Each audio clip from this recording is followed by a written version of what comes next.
இந்த எபிசோடில் எதை பற்றி பார்க்க போகிறோம்னா ஃபங்க்ஷன் டைப்ஸ். ஸோ ஜாவாஸ்கிரிப்டில் ஃபங்க்ஷனில் வந்து பார்த்தீங்கன்னா நிறைய டைப்ஸ் இருக்குது. பட் நம்ம காமனாக யூஸ் பண்ணுறது ஒரு 3 டைப்ஸ் தான். ஃபர்ஸ்ட் பார்த்தீங்கன்னா நேம்டு ஃபங்க்ஷன் சொல்லுவாங்க. நெக்ஸ்ட் பார்த்தீங்கன்னா அனானமஸ் ஃபங்க்ஷன் சொல்லுவாங்க. தேர்ட் வந்து ஆரோ ஃபங்க்ஷன்.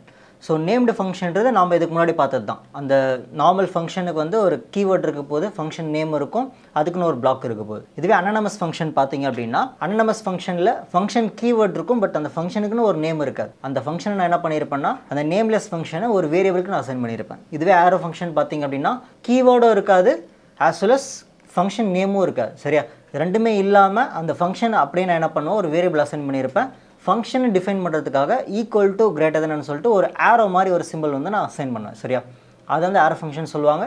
வாங்க எக்ஸாம்பிள் பார்க்கலாம். ஸோ ஃபர்ஸ்ட் வந்து நேம்டு ஃபங்க்ஷன் பார்க்கலாம். நேம்டு ஃபங்க்ஷன்னா ஃபங்க்ஷன் கீவேர்ட் இருக்க போது இதை ஃபாலோ பண்ணி ஒரு ஃபங்க்ஷன் நேம் ஆட் நார்மலாக ஓப்பன் க்ளோஸ் பேரன்தீசிஸ், இதுக்குன்னு ஒரு பிளாக், ஜஸ்ட் அதை நான் கால் பண்ணுறேன். லாகில் நேம்டு ஃபங்க்ஷன் நான் கொடுத்துக்கிறேன். ஸோ இதை இப்போ நான் கால் பண்ணேன் அப்படின்னா இதை எக்ஸிக்யூட் பண்ணுறேன், நேம்டு ஃபங்க்ஷன் வருதா? ஸோ அவ்வளோதான். நெக்ஸ்ட்டு பார்த்தீங்கன்னா இதெல்லாம் நார்மலாக எப்பயும் போல் நீங்கள் பேராமீட்டர் பாஸ் பண்ணிக்கலாம். ஸோ பேராமீட்டர் பாஸ் பண்ணாலுமே ஜஸ்ட் யூ நேம் அது மாதிரி கொடுத்துட்டு இங்கே வந்து ஐம் அ ஃபங்க்ஷன் அப்படின்னு ஒன்று கொடுத்துக்கலாம். அதை நீங்கள் என்ன பண்ணலாம், இங்கே யூஸ் பண்ணிக்கலாம். ப்ளஸ் அது யூ நேம். இப்போ இதை நான் ரன் பண்ணுறேன். ரன் பண்ண அப்படின்னா எனக்கு எக்ஸிக்யூட் ஆகும், அவ்வளோதான். ஸோ இது நேம்டு ஃபங்க்ஷன் சொல்லுவாங்க. நெக்ஸ்ட்டு பார்த்தீங்கன்னா அனானமஸ் ஃபங்க்ஷன். அனானமஸ் ஃபங்க்ஷன் என்ன சொன்னேன், ஃபங்க்ஷன் கீவேர்ட் இருக்கும் பட் நேம் இருக்காது. ஃபங்க்ஷன் கீவேர்ட் இருக்கும், நேம் இருக்காது. டேரெக்டாக நான் ஓப்பன் க்ளோஸ் பேரன்தீசிஸ் கொடுப்பேன், அதுக்கப்புறம் கர்லி ப்ராக்கெட், அதோட ஸ்டேட்மெண்ட் எழுதுறதுக்கு அதுக்குன்னு ஒரு பிளாக் இருக்கும். ஓகேவா? இந்த ஃபங்க்ஷன் அப்படியே, இந்த நேம்லெஸ் ஃபங்க்ஷன் அப்படியே நான் என்ன பண்ணுவேன், ஒரு வேரியபிளுக்கு அசைன் பண்ணுவேன். அனான் ஃபன்னுட்டு ஒரு வேரியபிள் நான் க்ரியேட் பண்ணுறேன். ஸோ எப்பயும் போல் இதில் ஒரு ஸ்டேட்மெண்ட் மாதிரி எழுதிக்கலாம்.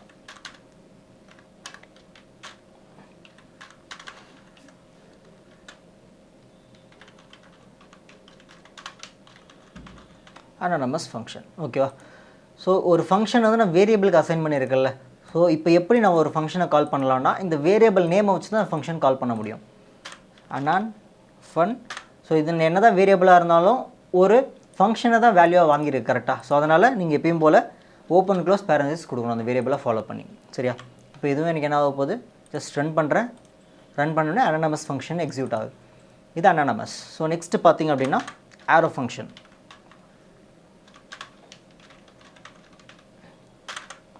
ஆரோ ஃபங்க்ஷன்னா ஃபங்க்ஷன் கீவேர்டு இருக்க போகிறதில்ல, ஃபங்க்ஷன் நேம் இருக்க போகிறதில்ல. ஓகேவா? லெட் ஃபேட் ஆரோ. ஸோ இதில் கீவேர்டு இருக்க டேரெக்டாக ஓப்பன் க்ளோஸ் பேரன்தீசிஸ். இது முடிஞ்சதுக்கப்புறம் இது ஒரு ஃபங்க்ஷனை டிஃபைன் பண்ணுறதுக்காக ஆரோ சிம்பிள். ஓகேவா? ஈக்குவல் டு கிரேட்டர் தென் ஒரு ஆரோ சிம்பிள் மாதிரி இந்த பர்டிகுலர் ஆப்ரேட்டர் நீங்கள் கொடுத்தா தான், இந்த சிம்பிள் கொடுத்தா தான் இது ஒரு ஃபங்க்ஷனாக கன்சிடர் பண்ணணும். அதுக்கப்புறம் எப்பயும் போல் கர்லி பிரேசஸ். ஸோ இதுக்கெல்லாம் ஸ்டேட்மெண்ட் எழுத போகிறீங்க. சேம் அதே மாதிரி தான், ஏன்னா வேரியபிள் அசைன் பண்ணியிருக்கிறனால அந்த வேரியபிள் நீங்கள் ஃபங்க்ஷன் மாதிரி நீங்கள் கால் பண்ணணும். சரியா? இப்போது லாக் ஆரோ ஃபங்க்ஷன் இப்போ ஜஸ்ட் கால் பண்ண அப்படின்னா ஆரோ ஃபங்க்ஷன் எக்ஸிட் ஆகும்.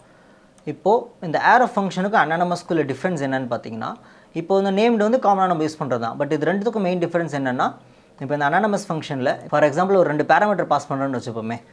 A, B நான் பாஸ் பண்ணுறேன். ஓகேவா? A, B பாஸ் பண்ணிவிட்டு இந்த இடத்துல நான் என்ன பண்ணுறேன் அப்படின்னா A into B. Just anonymous ஃபங்க்ஷனோட இங்கே வர்ற வேல்யூ வந்து அப்படியே கன்கேட் ஆகும். ஓகே தானே? இப்போ இந்த A, Bக்கு நான் பேராமீட்டர் நான் பாஸ் பண்ணிக்கிறேன் 10, 20. இப்போ அதை நான் எக்ஸிக்யூட் பண்ணேன் அப்படின்னா எனக்கு அனானமஸ் ஃபங்க்ஷன் 200ன்னு கிடைக்குதா? ஓகே தானே? ஸோ இப்போது அனானமஸ் ஃபங்க்ஷனாக இருந்துச்சு அப்படின்னா நீங்கள் கம்பல்சரி ஃபங்க்ஷன் கீவேர்ட் இருக்கிறனால ஓப்பன் க்ளோஸ் பேரன்தீசிஸ் கொடுத்தாகணும், கர்லி பிரேசஸ் கொடுத்தே ஆகணும். பட் ஆரோ ஃபங்க்ஷனில் பார்த்தீங்கன்னா மெயினாக ரொம்ப சிம்பிளாக வந்து அந்த ஃபங்க்ஷனை டிக்ளேர் பண்ணிக்கலாம். எப்படின்னா, இப்போ இந்த இடத்துல வந்து ஒரு 2 பேராமீட்டர் நான் யூஸ் பண்ணுறேன்னு வச்சுப்போமே. 2 பேராமீட்டர் நான் யூஸ் பண்ணுறேன். சேம் இதே மாதிரி தான் 10, 20 நான் பாஸ் பண்ணுறேன்.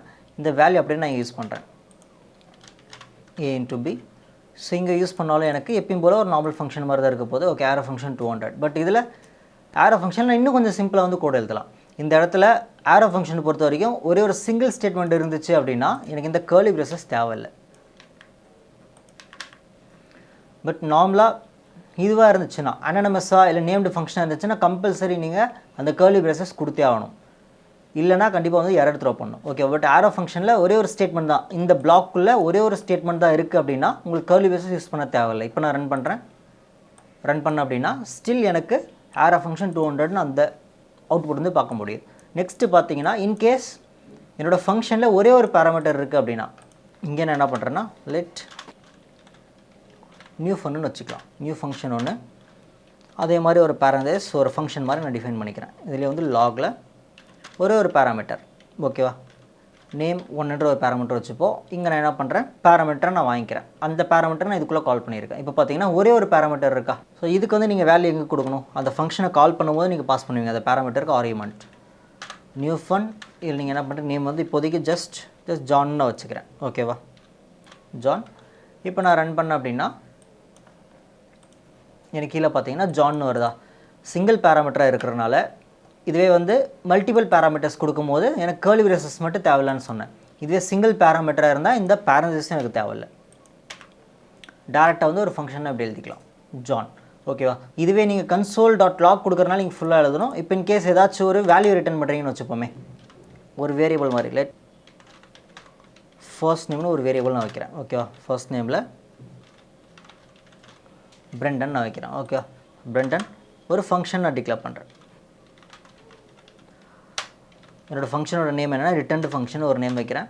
இப்போ இந்த இடத்துல வந்து எஃப் நேம்ன்ற ஒரு பேராமீட்டர் நான் வாங்கிக்கிறேன், ஓகேவா. எப்பயும் போல் ஒரு ஃபங்க்ஷன் யூஸ் பண்ணுறதுனால ஃபஸ்ட்டு ஜஸ்ட் பேரந்தேஸ் கொடுத்துட்டு ஒரு பேராமீட்டர் நான் பாஸ் பண்ணிக்கிறேன். இது ஒரு ஃபங்க்ஷனால் கர்லி பிரேசஸ் கொடுத்துட்டு எப்பயுமே நம்ம வந்து ரிட்டர்னில் வந்து என்ன பண்ணுவோம், ரிட்டன் கீவேர்டு கொடுத்துட்டு என்ன வேல்யூ ரிட்டர்ன் பண்ணுமோ அது கொடுப்போம் கரெக்டாக. இப்போ நான் என்ன பண்ணுறேன், எஃப் நேம் அது பேராமீட்டர் பாஸ் பண்ணியிருக்கல, அந்த பேராமீட்டரை அப்படியே நான் ரிட்டர்ன் பண்ணுறேன். இப்போது இந்த பேராமீட்டருக்கு நீங்கள் எங்கே வேல்யூ பாஸ் பண்ணுவீங்க, எங்கே நீங்கள் ஃபங்க்ஷனை கால் பண்ணுறீங்களோ அந்த இடத்துல நீங்கள் பாஸ் பண்ணுவீங்களா. இங்கே நான் வந்து எஃப் நேம்ன்ற இந்த பேராமீட்டருக்கு ஆர்குமெண்ட்டாக நான் எது பாஸ் பண்ணுறேன் அப்படின்னா இந்த ஃபஸ்ட் நேமில் இருக்க அந்த பிரெண்டன்ற வேல்யூவை நான் பாஸ் பண்ணுறேன். எஃப் ஃபஸ்ட் நேம், ஓகேவா. இந்த எஃப் நேமுக்கு இந்த வேல்யூவை நான் அசைன் பண்ணியிருக்கேன்.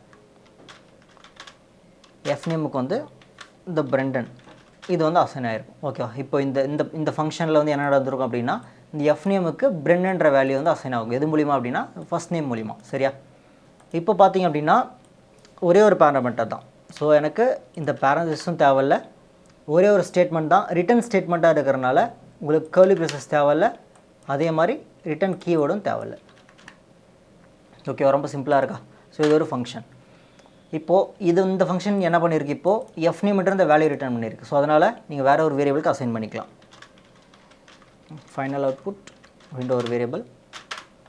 இப்போது இதை நீங்கள் கால் பண்ணிங்க அப்படின்னா console.log ஃபைனல் அவுட்புட் பார்த்தீங்கன்னா இந்த பிரெண்டன் அப்படின்ற இந்த வேல்யூ வந்து வந்துடும். ஸோ ஃபஸ்ட் இது எல்லாமே நான் கமெண்ட் பண்ணிக்கிறேன். கமெண்ட் பண்ணிவிட்டு இப்போ நான் ரன் பண்ணுறேன். இப்போ ரன் பண்ண அப்படின்னா எனக்கு ஃபைனலாக பிரெண்ட்ன்ற வேல்யூ கிடைக்கும், சரியா.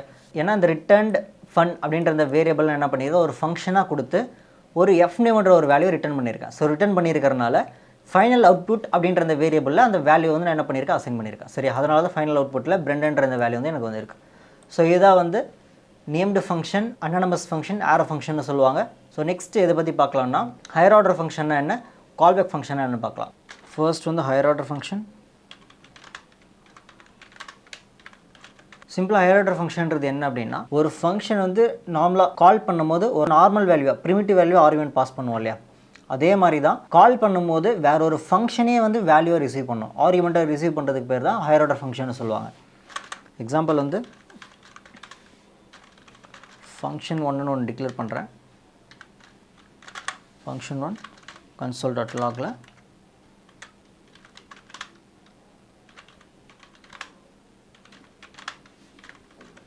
I'm a higher order function, ஓகேவா, ஒரு ஸ்டேட்மெண்ட். அதே மாதிரி ஃபங்க்ஷன் 2ன்னு ஒன்று க்ரியேட் பண்ணுறேன். ஃபங்க்ஷன் 2 க்ரியேட் பண்ணிவிட்டு லாகில் வந்து இதோட ஸ்டேட்மெண்ட் வந்து I'm a callback function, ஓகேவா. ஸோ இப்போ இந்த ஃபங்க்ஷனை நான் கால் பண்ணும்போது இந்த ஸ்டேட்மெண்ட் எக்ஸிக்யூட் ஆகுமா, அது காமன். ஜஸ்ட் ஃபங்க்ஷன் இந்த ஒன்றை நான் கால் பண்ணுறேன். ஃபங்க்ஷன் ஒன்றை நான் கால் பண்ணேன் அப்படின்னா ஸோ இதை ரன் பண்ண அப்படின்னா எனக்கு காமனாக ஐஎம் ஹையர் ஆர்டர் ஃபங்க்ஷன் வரப்போகுது. ஸோ இங்கே நான் என்ன பண்ண போகிறேன்னா இந்த ஃபங்க்ஷன் கால் பண்ணும்போது இதுக்குள்ளே ஆர்குமெண்ட்டை வந்து ஃபங்க்ஷன் 2வே நான் பாஸ் பண்ணுறேன், ஓகேவா? இந்த இடத்துல ஃபங்க்ஷன் 1 வந்து ஹையர் ஆர்டர் ஃபங்க்ஷன் சொல்லுவாங்க. ஏன் அப்படின்னா ஃபங்க்ஷன் 2 வந்து வேல்யூவை ரிசீவ் பண்ணியிருக்கிறனால, ஒரு வேல்யூவை வேற ஒரு ஃபங்க்ஷனை ரிசீவ் பண்ணியிருக்கிறனால இது ஒரு ஹையர் ஆர்டர் ஃபங்க்ஷனாக மாறிடும். இதில் வந்து இந்த ஃபங்க்ஷன் 2 வந்து என்ன சொல்லுவாங்க, கால்பேக் ஃபங்க்ஷன் சொல்லுவாங்க. ஏன்னா இது ஒரு வேல்யூவை வந்து பாஸ் ஆகிருக்கு, ஒரு ஆர்குமெண்ட்டை நான் பாஸ் பண்ணியிருக்கேன், அதனால் இது ஒரு கால்பேக் ஃபங்க்ஷன். சரியா? இப்போது ஜஸ்ட் ரன் பண்ண அப்படின்னா ஃபர்ஸ்ட் வந்து ஐஎம்ஓ கால்பேக் ஃபங்க்ஷன் ரன் ஆகும். ஏன்னா இங்கே வந்து ஃபங்க்ஷன் கால் பண்ணும்போது ஒரு ஆர்குமெண்ட்டை இன்னொரு ஃபங்க்ஷனே நான் கால் பண்ணியிருக்கேன். கால் பண்ணும்போது ஃபஸ்ட்டு இது எக்ஸிக்யூட் ஆகும், அடுத்தது எக்ஸிக்யூட் ஆகும். சரியா? திரும்பவும் நான் சொல்கிறேன், ஒரு ஆர்குமெண்ட்டை பாஸ் பண்ணியிருக்கிறனால இது ஒரு கால்பேக் ஃபங்க்ஷன். ஒரு ஆர்குமெண்ட்டை ரிசீவ் பண்ணுறனால வேறு ஒரு ஃபங்க்ஷனே ஆர்குமெண்ட்டை ரிசீவ் பண்ணுறனால இது ஒரு ஹையர் ஆர்டர் ஃபங்க்ஷன். இன்னொரு சிம்பிளான எக்ஸாம்பிள் பார்த்துடலாமா? ஜஸ்ட் கமெண்ட் பண்ணிவிட்டு ஃபங்க்ஷன் ஆட். சரியா? இது வந்து கால்பேக்குன்னு வச்சுக்கிறேன். கால்பேக்னு ஒரு ஃபங்க்ஷன் A, B. ஓகேவா? மொத்தம் 3 பேராமீட்டரா. ஸோ இன்னொரு ஃபங்க்ஷன் என்ன பண்ணுறேன், அதே மாதிரி டிக்ளேர் பண்ணுறேன். ஃபங்க்ஷன் இதெல்லாம் சப்ட்ராக்ட்.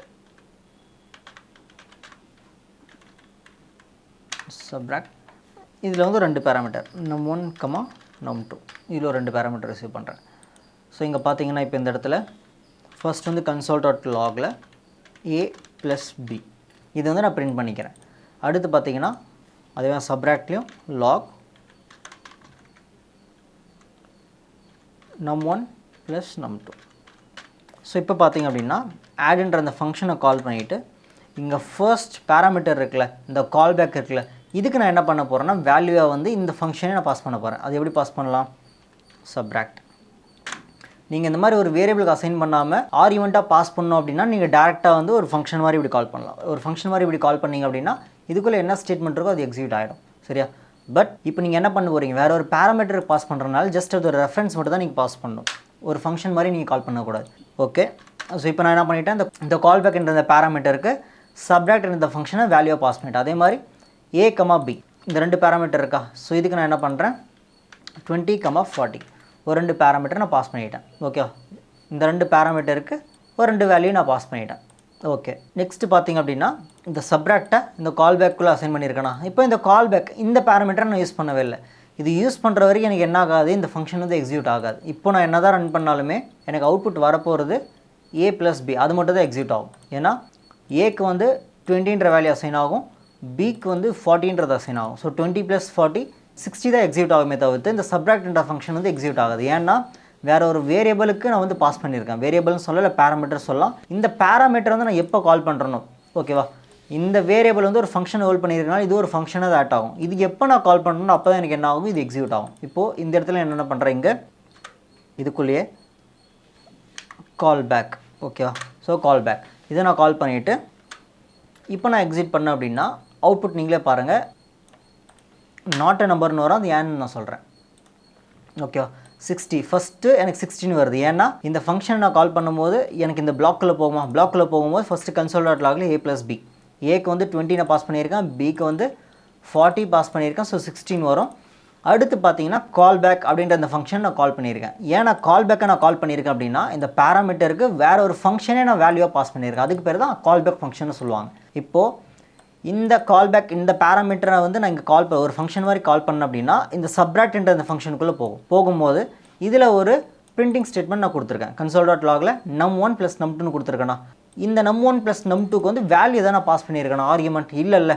இங்கே பார்த்தீங்கன்னா ஒரு ஃபங்க்ஷனுக்கு நான் எப்போ கால் பண்ணுறேனோ அந்த இடத்துல வந்து ஆர்குமெண்ட் பாஸ் பண்ணணும். பட் நான் எந்த ஆர்குமெண்ட்டும் பாஸ் பண்ணல. அதனால் இந்த num1க்கு அன்டிஃபைன்ற வேல்யூ அசைன் ஆகிருக்கும். அதே மாதிரி num2க்கும் அன்டிஃபைன்ற வேல்யூ அசைன் ஆகும். அன்டிஃபைன் வந்து நம்பராக கன்வெர்ட் ஆகும்போது நாட் அ நம்பராக வருமா. So not a number + not a number வந்து நாட் அ நம்பர்னு அவுட்புட் வரும். இப்போ இந்த இடத்துல இந்த 2 பேராமீட்டருக்கு ஆர்குமெண்ட் வந்து பாஸ் பண்ணலாம்.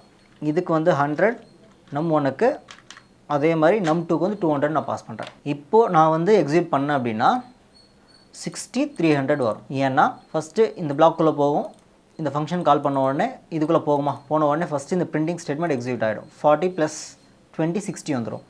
இதை கால் பண்ணும்போது இந்த ஃபங்க்ஷனுக்குள்ளே போகும்போது 100 200 இந்த 2 ஆர்குமெண்ட் பாஸ் பண்ணியிருக்கேனா. ஸோ அப்போ num1 num2 அப்படின்ற பிரிண்டிங் ஸ்டேட்மெண்ட்டில் ரெண்டுத்தையும் ஆட் பண்ணுறேன். அப்போ num1க்கு இந்த 100ன்றது அசைன் ஆகும், num2க்கு 200 அசைன் ஆகும். சரி, அசைன் ஆகும்போது 100 + 200 300 வந்து எனக்கு அவுட்புட் வரும். ஓகேவா? ஸோ இந்த மாதிரி தான் வந்து ஒரு ஃபங்க்ஷனுக்கு இன்னொரு ஃபங்க்ஷனை ஆர்குமெண்ட்டாக பாஸ் பண்ணிவிட்டு எனக்கு எப்போ தேவை நான் வந்து பின்னாடி வந்து கால் பண்ணி யூஸ் பண்ணிக்கலாம். அதான் கால் பேக்குன்னு சொல்லுவாங்க. ஓகேவா? நார்மலாக இந்த ஆடை வந்து ஹையர் ஆர்டர் ஃபங்க்ஷன் சொல்லுவாங்க, இந்த சப்ராக்ட் வந்து கால் பேக். ஏன்னா ஒரு பேராமீட்டருக்கு நான் வேல்யூவை பாஸ் பண்ணிவிட்டு எனக்கு எப்போ தேவையோ அதை வந்து நான் பின்னாடி யூஸ் பண்ணிக்கலாம். அதனால தான் டெக்னிக்கலாக இங்கிலீஷ் வேர்டு வந்து கால் பேக்குன்னு சொல்கிறாங்க. நான் பின்னாடி ஒன்றா கூப்பிட்றேன். ஓகேவா? அதான் கால் பேக். இந்த ஃபங்க்ஷனுக்குள்ளே எனக்கு எங்கே தேவையோ அங்கே நான் கால் பண்ணி அதை யூஸ் பண்ணிக்கலாம். முன்னாடி கால் பண்ணால் இப்போ எனக்கு 300 தான் வரப்போகுது. ரன் பண்ண அப்படின்னா 360. இந்த ஃபங்க்ஷனுக்குள்ளே நான் இந்த கால் பேக் இதை நான் எங்கே வேணாலும் கால் பண்ணி யூஸ் பண்ணிக்க முடியும். சரியா? இதுதான் வந்து higher order function, callback function சொல்லுவாங்க.